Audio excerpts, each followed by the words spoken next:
Welcome everyone to Fast Talk, your source for the science of cycling performance. I'm your host, Chris Case. Today we actually take a step away from the science and talk race tactics. When we'll race again? No one really knows. So we thought it would be a great time to help our listeners at least daydream about racing with this episode. Specifically, we're discussing how to be aggressive, when to be aggressive in races. And we're doing it with none other than the current national road champion, Ruth Winder, who we caught up with many months ago. Despite the halted season, we decided now was the time to release this episode. And if you didn't catch Ruth's victory at Nationals last year, give it a watch. It's a classic nail-biting effort that resulted in a career-defining moment. About midway through this episode, you'll also hear Ruth describe in her own words how the race played out and the mentality she used to break away and stay away from a star-studded field to claim her first Stars and Stripes jersey as an elite racer. It'll help you understand a bit more about what it takes to make an aggressive approach pay off. How do you know when to launch your move? What's the difference between creativity and aggression? What mindset do you need to be aggressive? We answer those questions and many more today. Also in this episode, we hear from elite coach and longtime former pro racer Julian, as well as one of the best American riders of his generation, Brent Bookwalter. Finally, we hear from physiologist Jared Berg from the University of Colorado Sports Medicine and Performance Center. A few final notes before we jump into the show. Find us, as always, on social media. Our handle is @RealFastLabs. Sign up for our newsletter to get special announcements on new episodes, learn about Zwift rides with famous guests, and much more by visiting fastlabs.com. Also, please rate and review us on Apple Podcasts. The more reviews we get, the easier it is for others to find us. And tell all your friends that we have our own channel now and will no longer be heard on the Velo News channel, so they should find us right here on the Fast Talk channel. Finally, as always, thanks again for all of your questions and comments. Keep them coming. Write us at fasttalk@fastlabs.com. Now, get your knives out. Sharpen up those elbows. Be aggressive. Be aggressive. Let's make you fast. I'm really happy to have you here with us today. It's a pleasure. It's an honor. You're a national champion. It was way back in June. Has that faded? No. I rode for Trek. We have a high vis training kit that we're supposed to wear all the time, but then sometimes I break the rules and I wear my national championship jersey. And today I wore it, and it's nice to look down and see that jersey. It's pretty fun. Yeah. It's pretty special. So, are you going to get the team kit with the champion stripes on the arm? They gave me a full kit, so I have, for every road race I enter, I have a full Stars and Stripes jersey that I wear every road race. Yeah. And for the rest of time, you could opt to have red, white, and blue on the sleeves, on the probably? Sleeves, yeah, after, yeah. I mean, we'll see. June can try and have another go at it. Exactly. Don't that, let it slip out of your hands just yet. It could be yours again. I mean, that's, everybody always tries every year, right? But it's one of those things that you try every year, but you're not really so sure it's ever going to happen. So it's pretty cool when it did. Now I want to bring in a little personal anecdote that will help set the stage perhaps for this episode. Doesn't go hand in hand. It's not a direct relationship, but I think people will like to know that your nickname is Rambo. Yes, I have been called Rambo before. I don't know if it's a full-fledged nickname or not, but yes, you've been called Rambo. Would you like to tell the story of how that came to be? It's actually a Polish mechanic on the national team that gave that to me a couple years ago, probably like 2000, 11 or something. Oh wow, that long ago. A while ago, yeah. He started calling me Rambino now too, which is a little different, but honestly not too many people call it to me, so I'm surprised that it's like made it around, honestly. But no, Rambo, it just came, he said to me, he's like, oh, Rambo. He would always give all the girls on the team a nickname, and mine was apparently Rambo because he said when I came back from a race, I either had my blood or somebody else's on me. Exactly. So it's an awesome, personally, I feel like it's an awesome nickname. Yeah, I don't know how. I don't dislike it. Good. Yeah. Good. And it's appropriate because today we're talking about aggressive racing. Yes.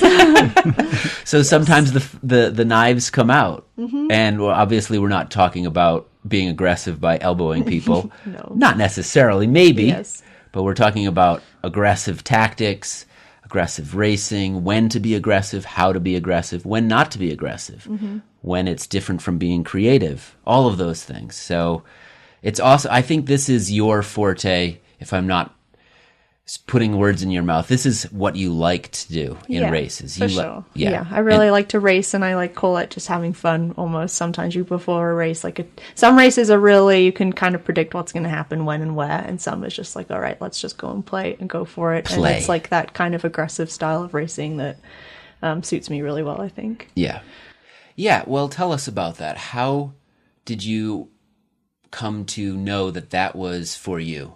Is it based on skill, or is it just because that's more fun, or is it both? I grew up with bike racing, especially, and watching it on the TV. So I think that there is, to some degree, a level of knowledge and maybe like natural talent that comes with reading a race and knowing when to race. And I also think growing up, I wasn't always the fastest right off the bat. So to win, I had to be a little bit smarter than my components. So I think it just was kind of came from there, really, just wanting to win really badly and having to be smart about how I won. And so racing aggressively and try to get up the road at a different part of the race is kind of, I think, where it comes from. Yeah. And we should say that we have a pro in the studio today. We've gotten some feedback from our listeners that it's awesome to hear from pros, but it doesn't always apply to them. Yeah. Whether it's the training or other aspects. But I think in this instance, people love to play. People race their bikes to have fun, to play. They don't all have the sprint. So if you're just sitting in and you don't have a sprint, probably not going to win a race. Yeah. So hopefully today we can bring out some of those things you've figured out. You're small. You don't have that powerful sprint necessarily, but you've figured out, based on your body type, your physiology, how to win races by being aggressive, and hopefully that can help others. Yeah, definitely. Trevor caught up with Julie Young, an elite coach and former pro racer, to discuss the proper mindset for racing aggressively and addressing some of the common issues racers have when it comes to being aggressive.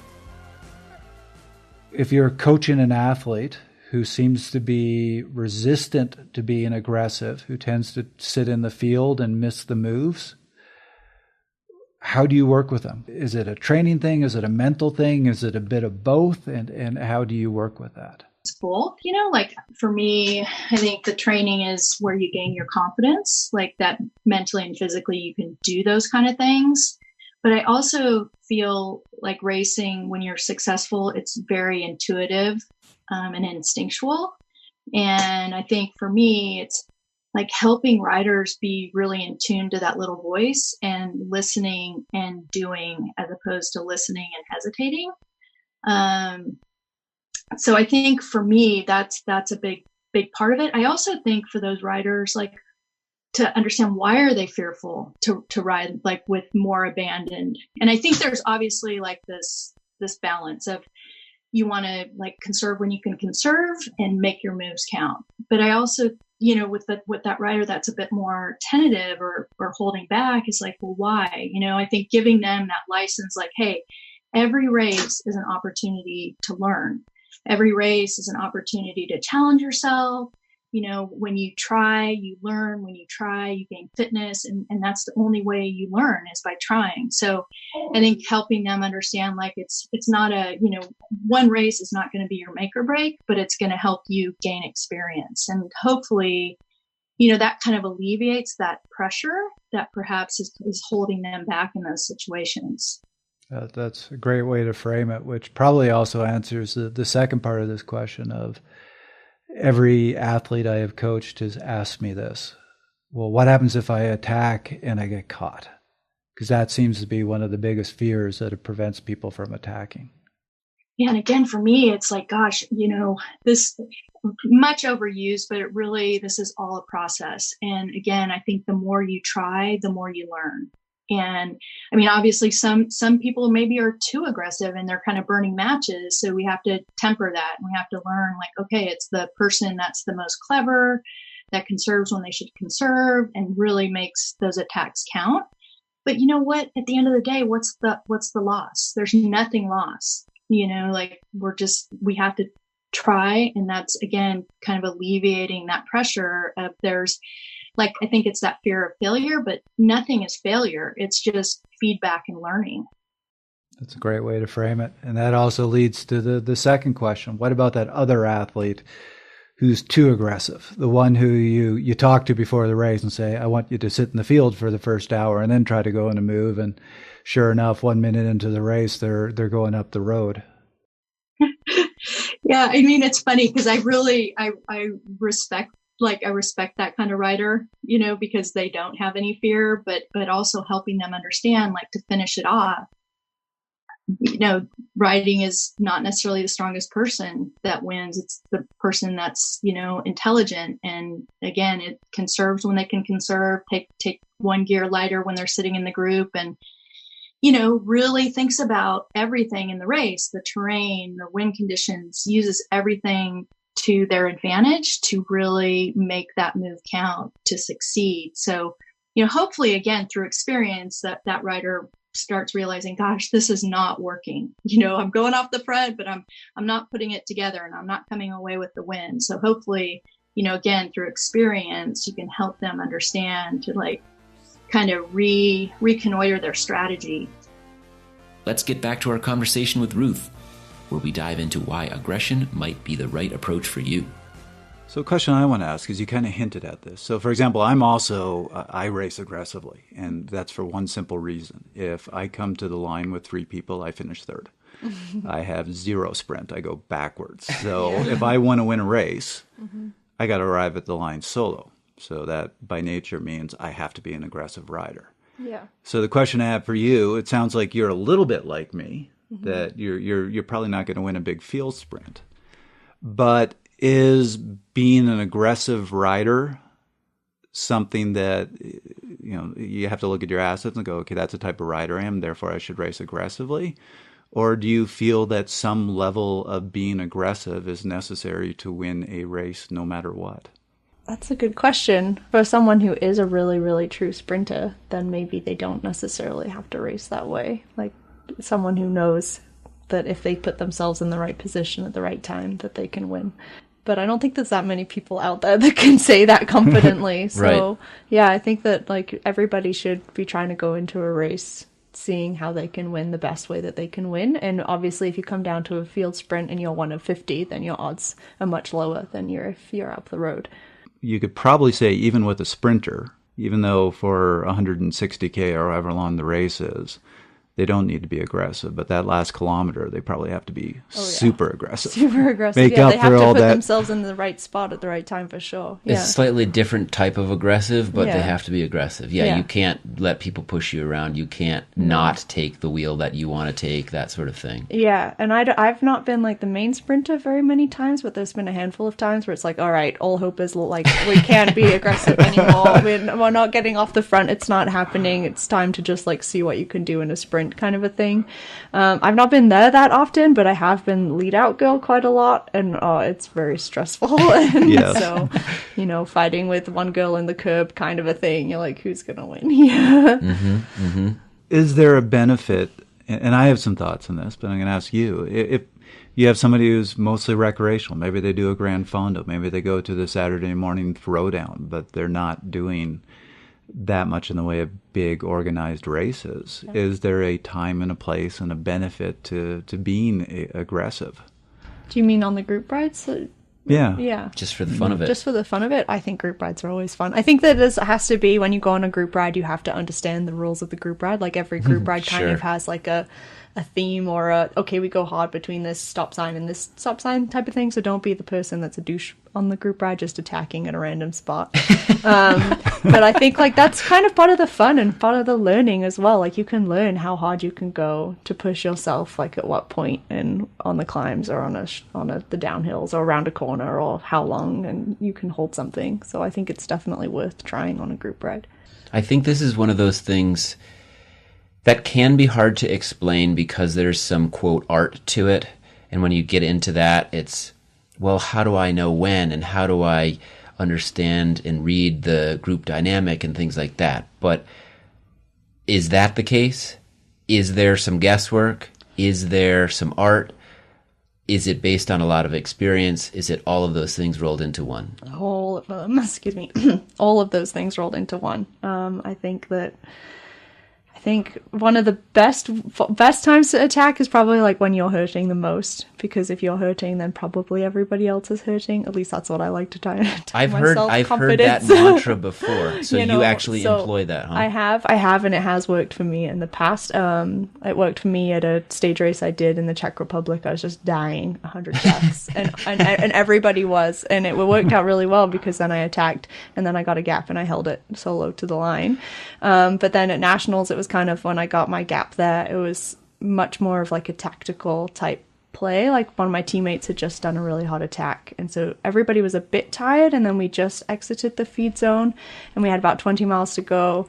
But then I was really sneaky about it. Like I tried not to be really obvious, especially in a race when everybody's watching you, kind of a thing. Like you have to be smart about who's watching you and when they expect you to go. So maybe you don't want to attack on the climb because everybody's going to just expect you to attack on the climb, something like that. Right. Well, let's hold off on digging too deep into your nationals win, because I think we should pick that apart as a good example. But going back to your point about attacking when you're hurting the most. Yeah. I feel like it is a thing you hear. So it's not the least obvious.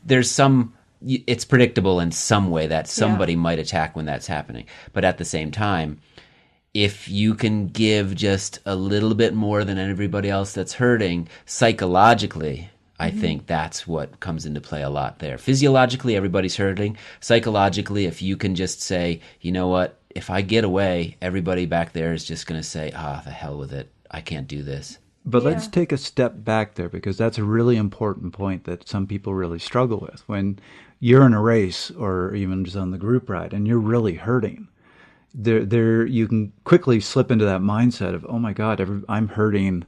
How is everybody else stronger than me? And you always have to remember, if you're hurting, everybody else is hurting too. And you have to keep telling yourself that, because it's easy to lose that. I have a lot of athletes I coach who will come back after a race or after a key ride and just say, I just don't get it. We were all together, but I was dying. And I had to have that talk with them about, everybody else was dying too. If there was anybody there who wasn't dying, they're going to win. So don't worry about them. Right.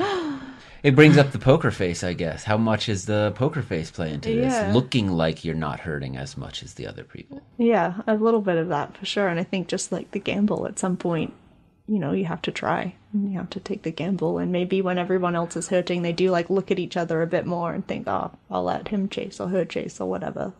It won't be... Okay, just when you're still fresh at the beginning of the race, everyone's just like, I'm on it. But then when everyone starts to get tired, it's like, maybe they'll do it instead of me, kind of a thing. And that's often what creates the gap. It's just people looking at each other.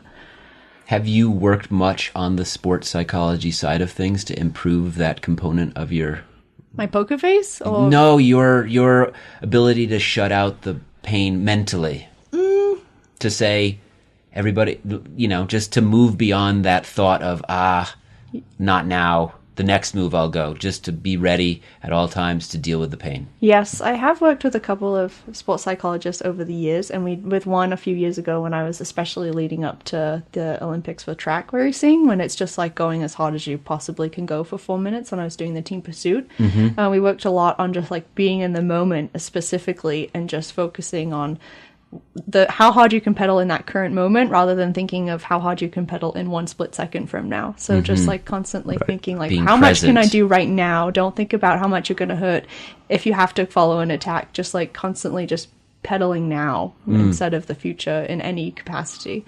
So I think that can be somewhat helpful in that situation. Yeah. Any other tips? Any other tips?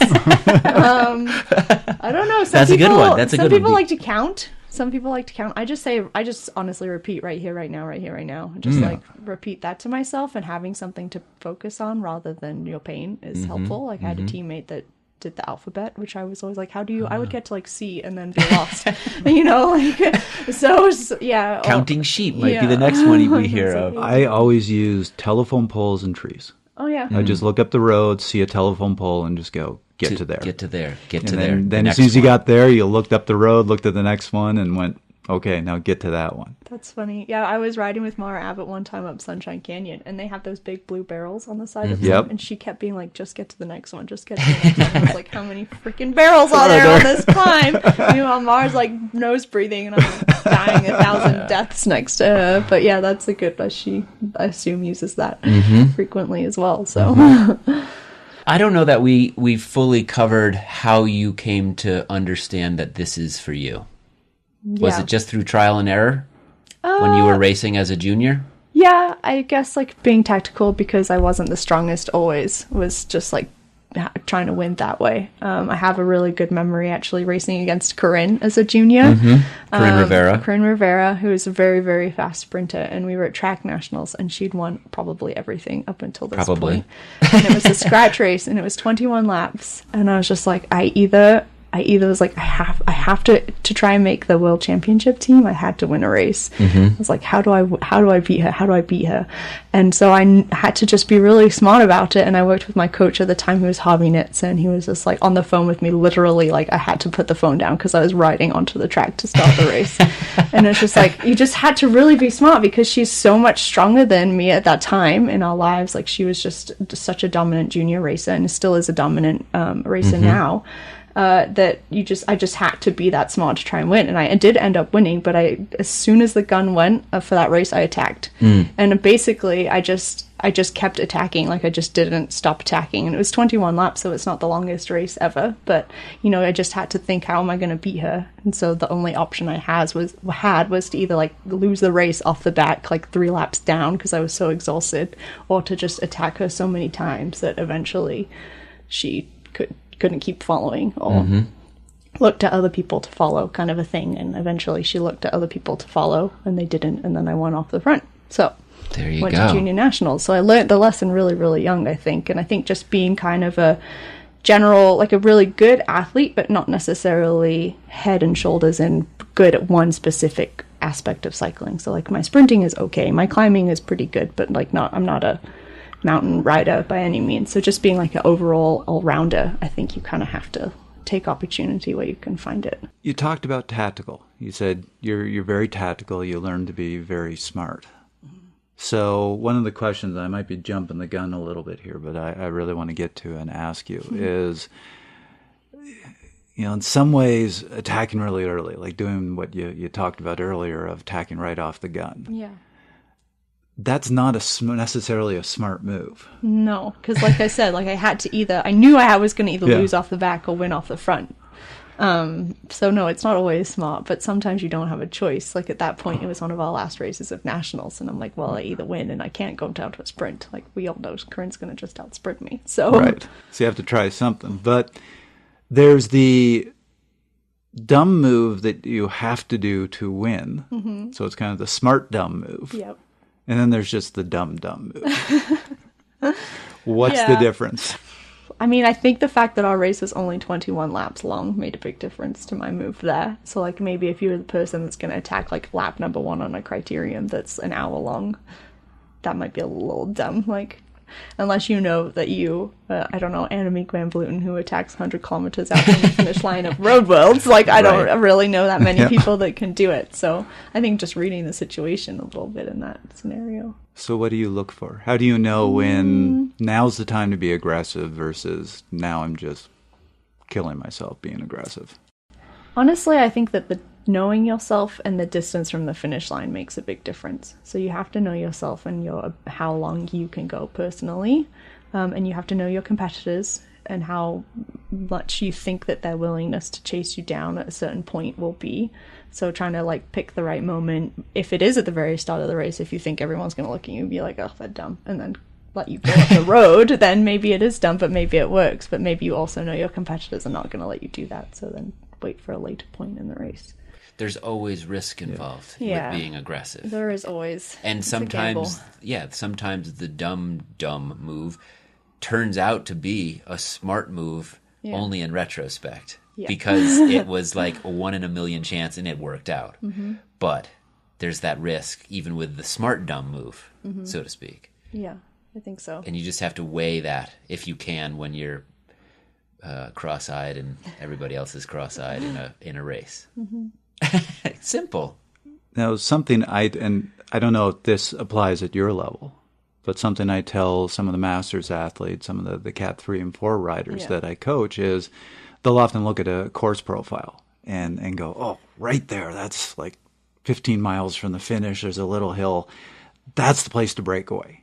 Yeah. And what I always tell them, if you look at the course and find that ideal place to break away, everybody else in the field has seen that spot. And if you attack there, all you're going to do is speed up the field because everybody's attacking. Yep. So there is a little bit of what I always tell them is look for the place where other people are going to think twice about going with you. Yeah. Or if you know, you're like, okay, this is a really good point to attack, and you probably think that one of your competitors will attack then just be really aware of it and try and get on their wheel and then counter. Like maybe someone goes at the bottom of the small roller, and what's an even better place to go is over the top of a roller, because people get to the top, and if you've not attacked yet, then it's like, oh, maybe we'll just like sit up kind of over the top as we get ready for the descent, but then maybe it's better to just kind of counter off someone or go right at the very, very top of a hill rather at the bottom of the hill. Mm-hmm.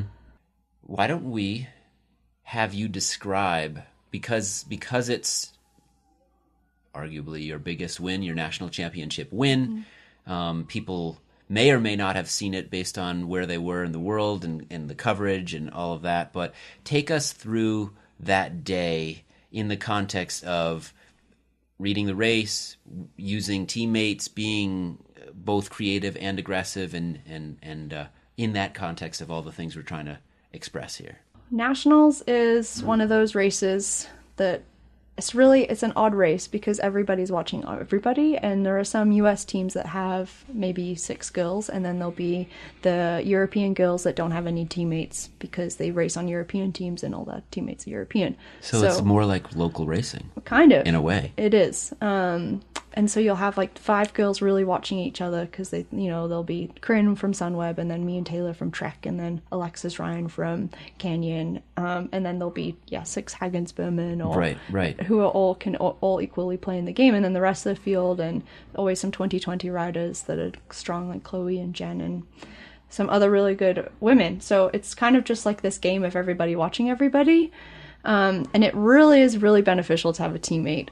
Last year when I was Corinne's teammate, actually, like we really worked well together, and I could really help her come down to a field sprint. But without a teammate, she would have to chase everything. So going into this year, I kind of knew that already. I'm like, well, Corinne is alone this year, and I have a teammate in Taylor. And Taylor and I both knew that we can't take Corinne to the line, or Alexis Ryan or Emma White, because they're all super fast sprinters. So we knew that we were going to have to try and get away somehow. And Taylor is super strong climber, so she was going really hard up the climb, thinking that would kind of string everybody out and make it challenging. And even myself, I was like on the back, like, oh, Taylor, I need you to slow down. Like, I was dying so bad up that climb. So at Nationals, we do, for anybody that didn't watch the race, we do a circuit, which we did 7 times, that has, I think it's about a 5-minute climb. It's fairly steep. And then after that, we have a pretty steep, somewhat technical descent that then drops you out onto kind of this highway road. So you have a hard climb and then a pretty fast descent. And so Taylor had been going really hard up the climb to just try and string it out. And then I didn't. So typically when a teammate goes really hard, then as soon as that person is brought back and comes back to the field, the second there's the lull, you need to, the thing is to attack, to go right away. Which I knew everybody would be waiting for, because that's like what everybody does. Like you do that. So I waited past that point, and nobody else went, there was already a small breakaway up the road at this point, actually. There was already, I think, 3 or 4 riders up the road. But when Taylor had gone really hard up the climb, I think everybody else would just like kind of stopped and started to look at each other and like, oh, are you going to go? Are you going to go? And nobody did. And then I waited past that lull, and then I came up to Taylor, and I made sure I did it in a way so that there wasn't somebody on my wheel that I knew would be able to chase me down immediately. And this person was Katie. I knew Katie was on my wheel, and I have a bunch, when I attack with speed, I have quite a lot of speed. And Katie is a fantastic climber, but doesn't have Katie Hall doesn't have as much speed when she attacks. So I thought, okay, Katie's on my wheel. But I came alongside Taylor and I just made it look like I was going to have a conversation with Taylor, which I didn't. I just asked her if she was okay, and she was like, yeah, I'm okay. And then I just attacked. Jumped. Which honestly, when I went, it's one of those things that I'm like, well, I'm going to go because Taylor's just, everybody's on the limit a little bit here. Like, she's just done pretty hard over this climb. It's a good chance because there's definitely a lull. Like, no, people are not paying as much attention right now. It was still 21 miles from the finish, so it's still fairly long way to go. So people are going to be like, like, we'll get her. Like, she has time, kind of a thing. So I kind of, in my mind, was like, well, this is a good time to go to set up Taylor. Honestly, I was like, Taylor was feeling so strong on that climb. Like, I'm just going to go. And then when I get brought back, then Taylor can go again on the climb or something like that. Like, that's what I was thinking at that time. But then I don't normally look at my power when I'm racing, but then after that I switched my power meter so that I could see the screen with my power, so that I knew that I was riding within myself at a fairly good speed. And eventually I caught the couple of girls that were off the front, which was really good because then I was able to get some recovery and work with them a little bit. And then going over the climb, only one girl stayed with me, and then which was also good to have someone with me for some period of time. Right. And I was really wanted to be with her, so that was really good. And she was really working hard. And That's a little bit of a mental boost for that period of time. Yep. Yep. And then it was just like the gap got fairly, I don't even remember how big it got now, maybe a minute and a half or something. Like, it got fairly big. And then with one lap to go, it's funny, on the course is this out and back section, so I could see in the follow car was Taylor Wild's wife Olivia, and then my boyfriend Zach was in the car. And you're allowed radios at nationals, but my radio hadn't been working, so I hadn't heard anything. But then I just could see them in the car as we went, like, as we doubled back on the course, and they were just out of the car, like banging on the car, like, come on, keep going. That must and at have been this awesome. point, like, for the last lap, I just went as hard as I could, and I eventually dropped the girl that I was with, and I changed my power back from with a lap to go. I changed it back so I couldn't see the power anymore, and I was just staring at the white line on the road, doing that right here, right now moment, like going as fast as I could go and just keep pushing on the pedals as hard as I could go. And the field was getting like really, really close behind me. Actually, like they got, when I was probably like 3 miles from the finish, I looked behind me and I was like, okay, any moment now they're going to catch me. Like, it's just going to be a matter of time, but we're like 3 miles to go, so I can't stop. Like, you have to just keep going. You have to keep going. And then when we got to the last mile, I knew we had a few turns, and so I was literally just sprinting between every turn, just like using the corner as recovery, and just like, you could breathe when you get to the corner, but like, you have to sprint between every corner. And then like crossed the line just in front of Corinne, and I just couldn't believe it. So you've just dissected your aggressive move to win nationals, and you've probably really relived that countless times. Yeah. So you're looking back on it now. Is it, from the outside, an attack that's brilliant, or an attack that was dumb that just happened to work? Both. I really think it was both when I think about it, because I didn't think it would work. And I think that a lot came into play with how the field was acting behind me, right? Because I think it was a really good attack on my part. I think the way, when I attacked and I really thought about how I was going to attack, I attacked at a part that wasn't just after the climb, but some time had gone by. I was tactical about where I put myself in the field when I attacked to make sure the people that I didn't want on my wheel weren't on my wheel. And things like that. So I think all of those parts of the attack were like very thought about, and I did what I wanted to do and I achieved what I wanted to do. But the fact that it worked was kind of dumb. Like, I don't know how it worked, but it did work. And Rambo, brute strength. Yeah, I mean, at the end of the day, looking back at my power file, I had like some pretty good numbers, and it was one of my best 1 hour powers with one of my best 20-minute powers at the end of that hour. So like, I was having a really good day on the bike. There was no denying that too. But it was actually I've been able to go back and watch like the last, couple miles of the race, and it's like a pretty exciting race too, because they get so close. They get so close to you. And then it just lets go again, and then it gets close, and then it lets go again. So it just kind of also depends not just on yourself, but how you anticipate the rest of the people in the field. And it's just kind of how nationals works, and the fact that people don't have as many teammates in that race, because everybody just starts to look at everybody else and like, well, you do it, well, you do it, or you do it. Or they'll get organized for a minute, and then someone else will attack, and then it like messes up the organization of the chase. And so in some ways, it's never easy to win, by attacking 21 miles out. No.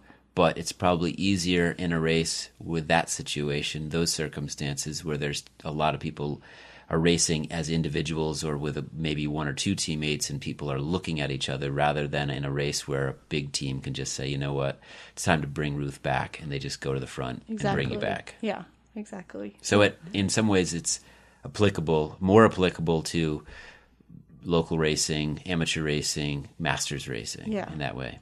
Like you were saying earlier, it's that gamble a little bit, like you don't know unless you try, kind of a thing. And I was lucky to have a teammate in Taylor that if I had come back, like I had that backup of Taylor being able to go, you know? Yep. Well, I've said this on the show before, and as a breakaway rider, the thing that I really learned is if a field really wants to bring somebody back, a field can always bring back a solo rider. So the art of breaking away is convincing the field not to bring you back somehow, to convince them to let you win.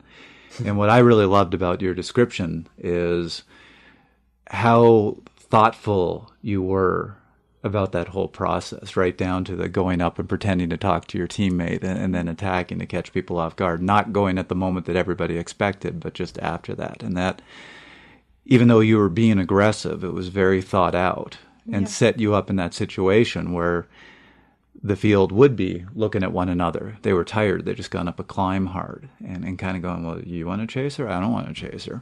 Yeah. Giving you that gap. But then there was a certain point where it seems like it just turned around and it was about putting your head down and hurting and just surviving to the end. And whether they're a minute back or 5 seconds back, I don't care, because I'm just going to go until I die. Yeah. I mean, at some point, I didn't have a choice anymore. I was like, well, we're committed to this one, aren't we, Ruth? So head down, keep going. Honestly, that segues really well into something else I wanted to address, which was to be a racer who wins this way, you can't just have the ability to get away from the field. You have to have the ability to stay away from the field. You have to have that, at times, a time trialer's mentality and ability to really put your head down and grit it out and go for it. So what are the types of things you have to train to be this aggressive type of racer? I mean, it's just suffering, really. It's just like you just have to just go out and cycling is pain. Cycling is pain. That's what Mirek, the Polish mechanic that gave me my nickname Rambo, he used to say to me, Rambo, cycling is pain. And I was like, okay. In a nutshell, yes. Yes, basically. I think, like what you were talking about a little bit, just like being in the moment and suffering that way is quite a lot of it. When you're in a breakaway with other people, and maybe you're not the best climber in the group, it's actually probably better that you pull up the climb rather than letting a climber pull up the climb, because you can control the pace a bit better. So just being smart about those things, like don't ever try and be the strongest person in a breakaway. You don't need to be the hero of the breakaway. You just pull through just as hard as you need to pull through. That's actually one that I think a lot of lower category riders sometimes get confused about, because it's like, well, I need to go as hard as possible to try and stay away. And I'm like, yeah, but if you go as hard as possible and then somebody else doesn't, then they just outsprint you in the end anyway, kind of thing. So you have to be smart about how you use your effort as well.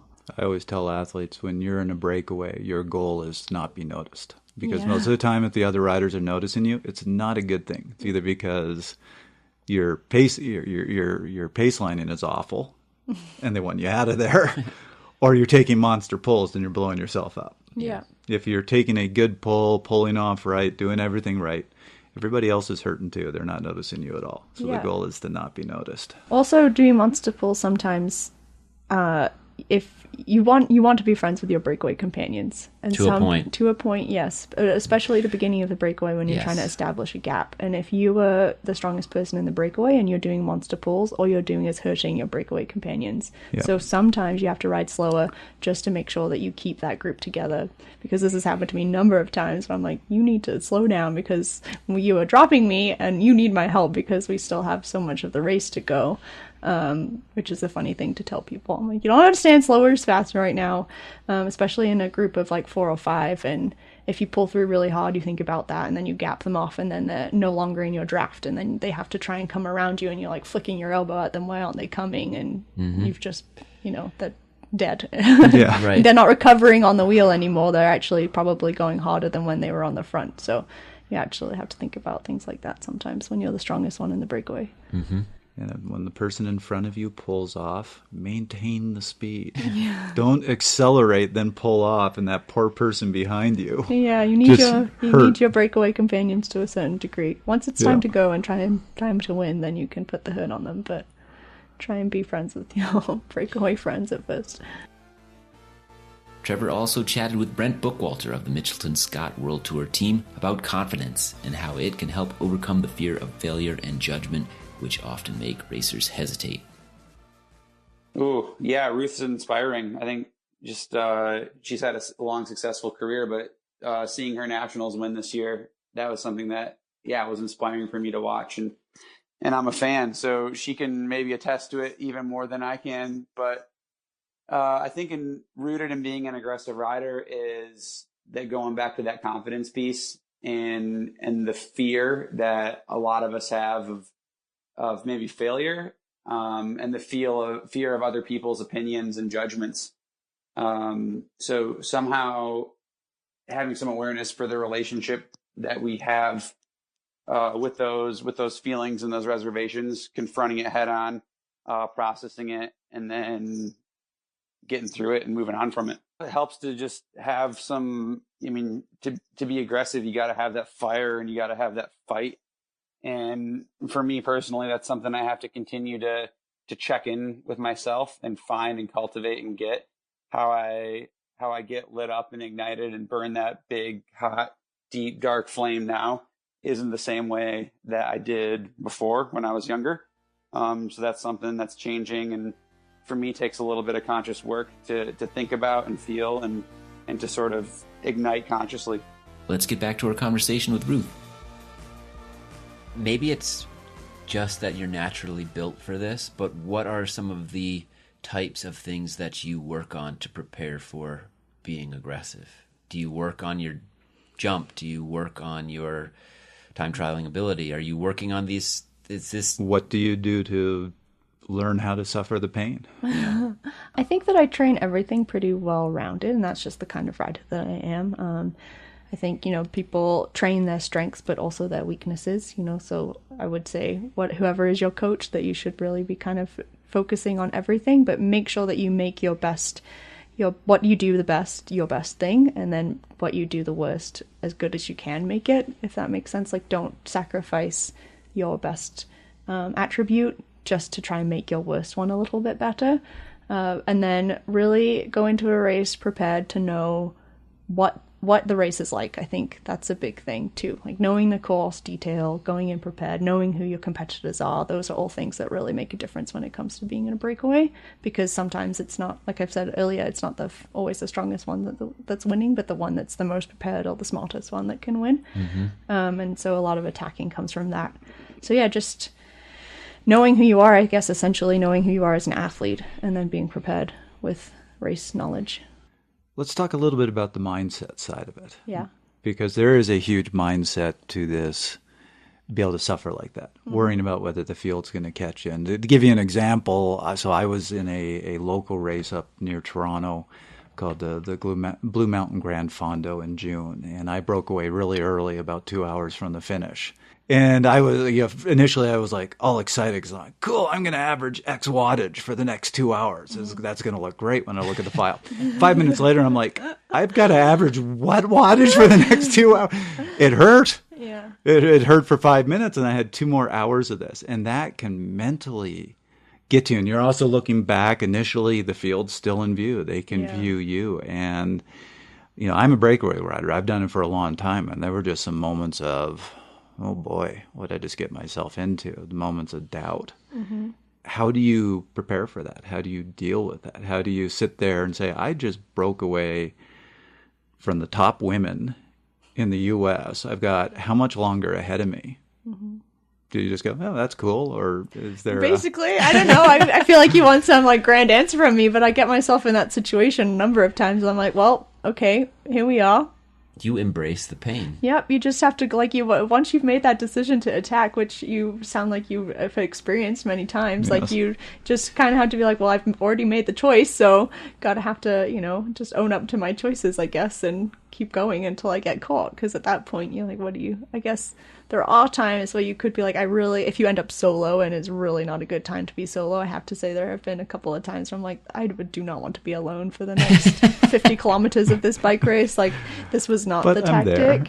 I've done it both ways. I've done it where you just put your head down and you keep going and you hope that people come across to you, which has happened to me a couple of times, or it's been like, it's a suicide march. Like, this isn't anything. You're not going to get me anywhere. Maybe I'm just exhausting myself by being up the road by myself. It's weird, though, to watch bike racers do that, because how often do you see a bike racer just actually sit up and say, you know what, that was totally dumb. I'm just going to, like, literally sit on the side of the road and wait. And then basically it never happens. We all put our head down and keep going. And you do. We might not go 100%. Sometimes we go 100%. Other times we're like, this is totally stupid, but you still keep going. Yeah, you do. And it's probably like where the mental part of that comes in, right? It's just like, okay, you've made this choice. You just got to keep going. And it's like, because we're all athletes that love to push ourselves. That's why we're racing bikes or riding bikes or, within the sport somehow, because we like that pain. It's crazy as it all sounds. We're like, do we all really like it? But then you really like it. So then you're pushing yourself and you want to see if you can make it. You want to see if you can hold off, your competitors. Like, that's part of the excitement of trying to do it, I think. So I think for me mentally, it's just like, all right, now I'm in this situation, just keep pedaling. It's like, there's also, have you seen the movie Finding Nemo? They're just like, Finding Nemo. They're like, just keep swimming, just keep swimming. Just keep pedaling, because like at that point, like I said, what are you supposed to do? What are you supposed to, you're already off the front. You already made your choice. So is there any fear of embarrassment, and that's why you just keep going? No, I wouldn't say embarrassment, but it's kind of like the kind of thing, like, right, if you don't try, and for me personally, it's like, well, I can either try this or I can try and out sprint the sprinters, which maybe if I have some miracle day, but probably not. So right. Tell me if this is how it is for you. This was always how it was for me. When you're being aggressive, there's 2 points of aggression. Sometimes you're really lucky in a race, and that first attack is the attack that goes, and you're gone for the day. But often I find, if I say I'm going into this race, I want to break away, often there's a couple failed attempts before finally one move works. So I find initially I just have to be kind of aggressive and just look for the moves and attack a fair amount until I find that move. But whenever I'm up the road, there is a point of no return where you go, if I get caught, my day is done if I go past this point. So if I decide to keep going, this is my move for the day. I either win or I'm just done. And before I hit that point, I always kind of make a second decision of, is this something that I want to commit to? And Chris talked about sometimes you see riders that will sit up and go back to the field. I have had times where I went, yeah, this is just dumb. Yeah. I'm going to go back to the field right now before I hit that point of no return and hope there's an opportunity later. Is that it for you, or is it you're much more, once you're up the road, that's it? No, I think that I agree with that. I think that there are definitely times where you're like, okay, like kind of at nationals, like I was saying, it's like I got to within a certain distance to the finish line, basically. Like when you can't go back to the field and recover anymore. There is no more time to recover. So you've been doing your hard effort, and once the field catches you and one more person attacks, you can't match that acceleration anymore. So for me, it definitely becomes like a distance to the finish line, which I would say I'm using probably in crit racing more than in road racing sometimes, because I think road racing is so hard and you don't really know what will happen. But in crits, I'll be like, okay, if 5 laps to go, nothing's stayed away, or this brake isn't going to stay away and we're almost being caught, then maybe I'll start taking really short pulls and saving myself, because I know within 5 more laps then I can get enough recovery to either try and get still a result in the sprint or help my sprinter, lead my sprinter out, that type of thing. Because this type of racing often ends in failure. Let's be honest. Often, almost always. Almost always ends in failure. How do you remain confident? Well, I don't know if it's maybe not completely all luck. I would like to think it's not just luck, but when you just like want to hit your head against a wall because you don't know what you're doing anymore with this attacking situation, you win. Like right when you're about to break, it's like, oh, I won. And then that feeling is amazing. And then you just keep doing. But it's kind of like the same thing, sitting in for the bunch sprint, you're not going to win that way either. But also being on a good team with a sprinter that can win that way, you get a lot of confidence when maybe you have a team that's pretty well rounded. And for me personally, like I can still help my teammates win a lot of the time. So if it's not me winning from a breakaway, then my odds are still pretty great with my other teammates, either them winning from a breakaway or me helping my sprinter. But often it's just like you just keep trying, and eventually, if you do enough bike races, then it happens. Like I've been racing, since I was 15 years old, and now I'm 26, and I finally won nationals, I've won junior national championships before, but like winning a race in that style hasn't happened to me before, and I've been racing. Really? 10 years. So, I mean, I've won solo off the front before, but if you watch the finish of that race, it's like pretty exciting. So it doesn't happen that often. So you just have to keep believing, but it can get a little bit demoralizing sometimes. But, so stubbornness is a good quality for an aggressive rider to have. Yeah, I would say I'm pretty stubborn. Very stubborn, actually. So let me ask you what I hope is an interesting question. Because as you said... Me too, I hope so too. The racing this way, there's a lot of failure in between successes.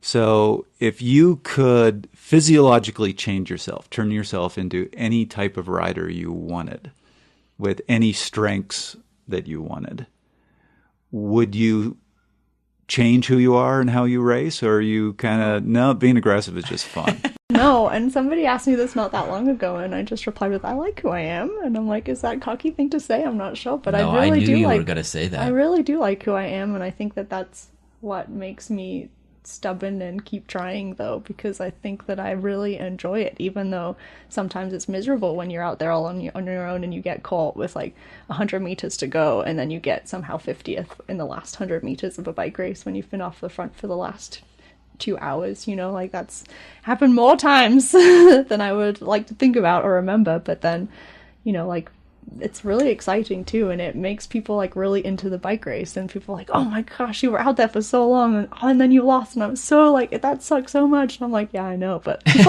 people really like to see that type of thing and really get behind you, and I have a lot of support and a lot of fans, and I don't know, yeah kind of like, not that people that are really good sprinters don't, because obviously they do, but I think that bike racing needs all these different kinds of types of races and to keep it interesting and exciting. Yeah, I'm right there with you. I'm not the type of person that's going to sit in for and actually don't have much patience. So being aggressive and creative and all of that is the fun part of racing for me. It's the bonus that type of racing at your caliber is the entertaining thing about bike racing too, that makes the audience, the public, enjoy it that much more. If every stage of the Tour de France was a sprint stage, there'd be some people that would still watch it, but honestly it would be a more boring race than if every stage was a Ruth Winder stage where people were being aggressive and attacking and using their brain as much as their legs to race. Yeah.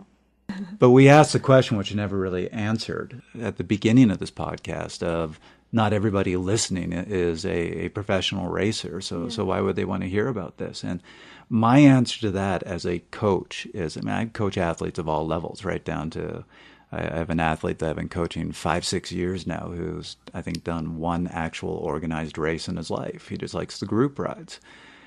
But every athlete I have coached, the time when they have called me, they were the most exhilarated about an experience they had. It was that I got away from the field. I was solo for 10 minutes or 30 minutes or an hour. It was the best feeling in the world. And whether they won or lost was kind of, if they won, it was a bit of a bonus. But it was that being away. There's just nothing better than that feeling of looking back, I dropped the field, I'm on my own. Yeah, and I think a lot of that's like you get to dictate your pace, and you get to say how fast and how hard you're going, and you feel really good about it, because often the time you're in the field and you're suffering, but it's not because you're doing it. Maybe if you are on the front, then you are, but when you get away, it's like, this is something that I've worked on and that I'm really strong in this moment right now, and I don't know, I think it's a really good feeling. That's kind of like, we're all bike racers and we like to suffer. And it's fun to be able to do that and keep people at bay while doing it. Cycling is pain. Cycling is pain. Thanks, Merrick. So what's the difference between being creative and being aggressive? And how do you know when to employ each strategy? I don't know that you can really have one without the other, can you? Like, you tell me. You're the bike racer. I mean, I guess just being aggressive just for the sake of being aggressive does happen when you want to just make the race hard. Like, whether it's for yourself or for a teammate, you know the race has to be hard for you to be successful, whether you're trying to drop a sprinter or something like that. And it doesn't really matter who is in the breakaway with you. You just know you have to drop the sprinter. So then you just go bananas attacking the race. And to me, that's just being aggressive without necessarily too much thought behind it. Just it doesn't matter where in the race you are. You're just going, and you just need to go really hard and make it really hard so that the field is as small as possible. Yeah, I mean, there is thought in that, you know, it's like, if I don't do this, then... So you are thinking, but I get what you're saying. Yeah. It's less tactical in a sense. Less like, okay, I need to really use my energy really smartly because I can only do it 1 or 2 times than just just going really hard and just keep going because I need to just be really aggressive and make this race really hard. To me, I think that would be the difference. Do you have a go-to workout that you like to prepare for races when you're going to be aggressive? I know you train the breadth and depth of what you can train, but do you have a go-to workout that you love that not only brings you the physiological strengths you want, but also just sort of one that builds your confidence? It's a pretty common workout, actually, but the 30-30s or 40-20s or something like that I do pretty frequently before a really big event. And can you describe that to those that aren't familiar with that? So it's the 30-30s. I normally do pretty much like 30 seconds, just pretty much as hard as I can go for 30 seconds. And then sometimes I do the next 30 seconds completely recovery, or I'll do them at zone 2 or zone 3. So you're still holding some load after you've just gone almost as hard as you can, and then repeat that for maybe 10 minutes or something like that. So at the end of the 10 minutes, it feels like a pretty full gas 10-minute effort. And then the 40-20s are also a similar thing. You just have to dial it back a little bit more because doing 40 seconds is just a little bit harder. And then with typically with the 20 seconds, almost completely recovery, and I'll try and do them on a small bit of a hill most of the time. Sometimes I do them on the flat because it's a little bit more challenging for me to really hold the power higher. Right. While is on a climb, it's easier with quotations because it just the gravity or whatever helps you keep the pressure on the pedals a little bit more. Right. But that typically, I don't know, it's a really, really hard workout that just makes you feel like you've just gone really, really hard, and then you take a couple days recovery and get ready for the race. You do it right, that 40 seconds feels like about 2 minutes, and that 20-second recovery feels like about 2 seconds. Yep, that's awful. I mean, you asked me about my go-to. I don't enjoy it. It's not like you know what's going to be fun today is these 40-20s. It's like, okay, well, let's get ready. What is it? Cycling is pain. Okay, so let's go and be in a lot of pain. And it is like the hardest 10-minute effort. I feel like at the end of the day, it's harder than just doing a threshold effort for me, for sure. It's just like sprint, stop, sprint, stop. Would you consider that a Tabata? That is the classic Tabata. Yeah. Well, classic Tabata, I think the originals were 2010s. Yeah. But 40-20s are pretty close. And I hear a lot more pro cyclists actually defaulting to the 40-20s. Yeah. And there's a bit of a physiological reason that after about 30 seconds, you start changing your energy system. So that last 10 seconds is really brutal. Yes. Yes. You can attest to this. Yes. Okay.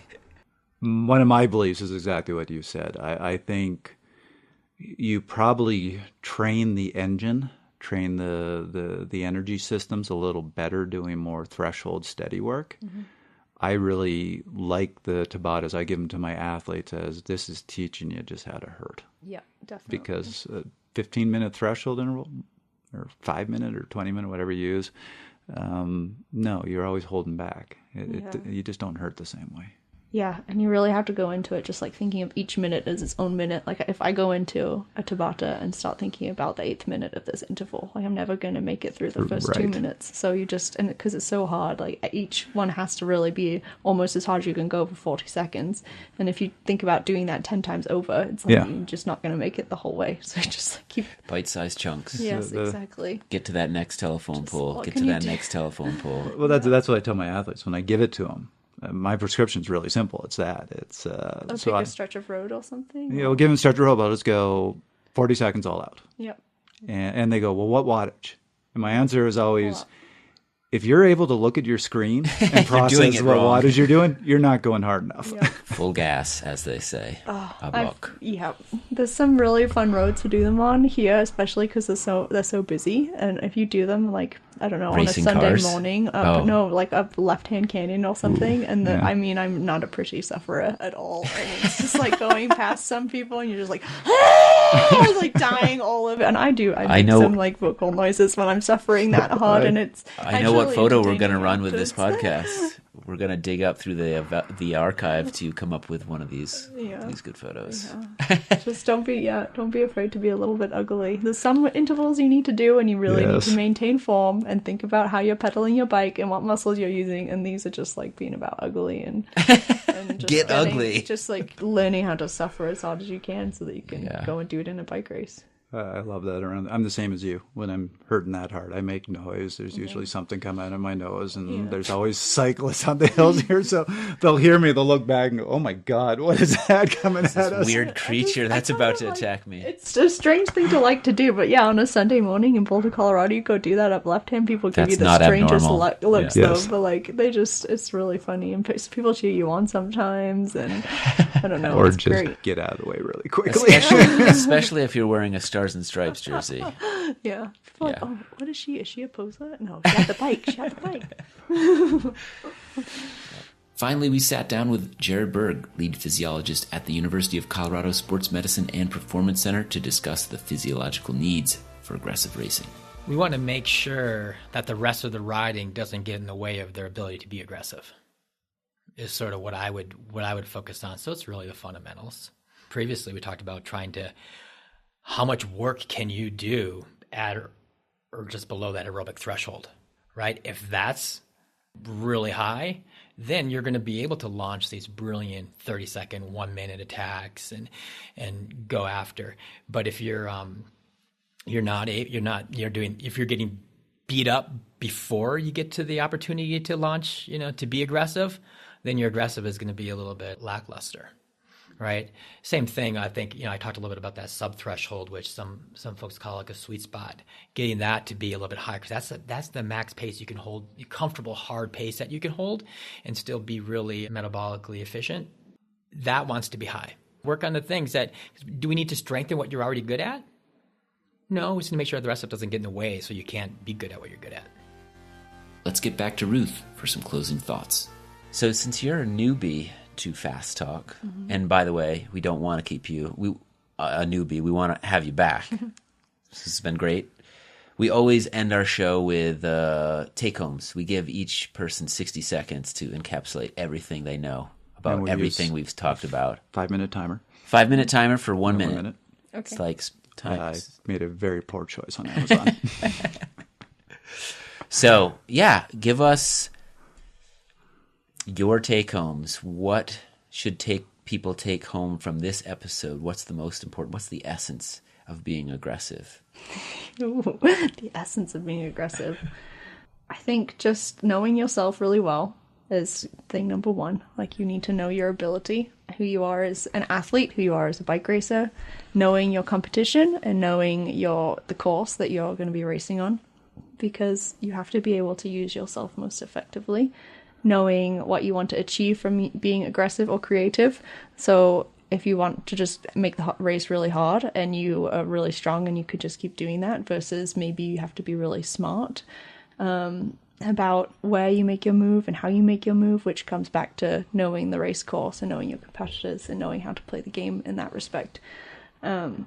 And learning and just suffering, I guess. I think like the whole part that we just really have talked about is just like suffering through the pain of being either solo or in a breakaway. You don't have as much draft to draft on. You're going to have to just put your head down and do the best you can.